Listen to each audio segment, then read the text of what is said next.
Hello learners, today in this video we will learn about sexual reproduction found in Vaucheria, in which we will study about Anthridium oogonium, fertilization, germination of zoospores, and some basic points related with Vaucheria. So let's start. Sexual reproduction is common and found in all species. It is of again oogamous type. It occurs with the help of Anthridium and Oogonium.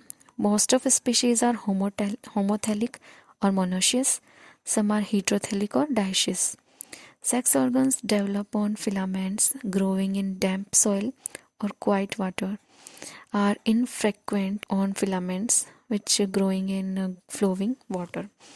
In homothelic species, Anthridia and Oogonia, both are adjacent on common lateral branches or on adjacent lateral branches. Sex organs are stalked or sessile. There is great variation found in arrangement of sex organs in different species or even in different individuals of same species. So this is how the mode of sexual reproduction takes place. Now come to the next point, which is Anthridium. Anthridium is a male sex organ, as we all know. It develops on main filament or its lateral branches as strongly curved cylindrical structures. Large number of chromatophores and nuclei accumulate in this region, and this curved part is then cut off from rest of filament by a septum. Nuclei of curved region divide mitotically, and then protoplast divides to form many uninucleate segments which metamorphoses into spindle-shaped biflagellate antherozoid. Two flagella are of unequal length, dissimilar and laterally inserted. Chloroplast, which is also known as eye spot, is absent in antherozoids, and they are liberated through aperture at anterior end of anthridium. Next point is oogonium, which is initiates as a small protuberance at base of anthridium. Protuberance develops due to accumulation of cytoplasm and the large number of nuclei known as vanderplasm.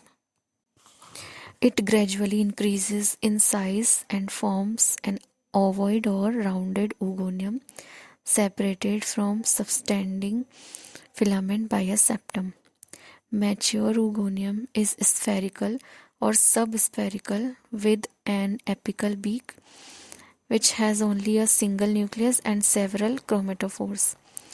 Other nuclei present in young state degenerate after septum is laid down. Some workers believe all nuclei except one pass out of oogonium before formation of septum. Uninucleate protoplast of mature oogonium forms an egg or ovum. At anterior end of egg, a hyaline area is present which acts as a receptive spot. Now next come to the next point, which is about fertilization.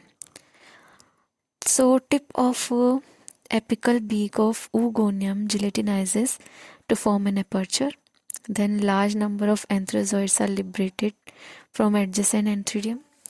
A drop of colorless cytoplasm comes out of apical beak of egg, and a number of antherozoids get entangled in this drop. Only one of many antherozoids enters oogonium and finds its way into egg through receptive spot. Now, nucleus of antherozoid is smaller than that of egg. When as entering egg, male nucleus gradually increases in size and becomes nearly equal to egg nucleus.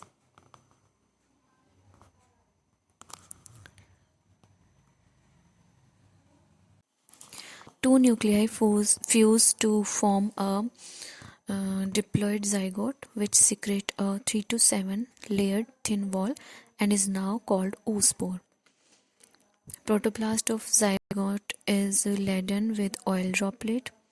Zygote is initially green in color but gradually turns red when degeneration of chlorophyll takes place. It remains in oogonium until it is liberated by decay of oogonial wall. It remains dormant for a few months before germinating. Dormant state helps in tiding over unfavorable conditions such as desiccation and high temperature. Now come to the point germination of zoospore. So after expiry of dormant period, oospore germinates to form a new thallus. Before germination, its diploid nucleus divides to form 4 haploid nuclei. Repeated division of these nuclei result in formation of a cenocytic thallus. Now, members of this family found in freshwater habitats in temperate regions, accepted siphonaceous and cenocytic thalli are found, which is attached to substrata by a branched heptateron.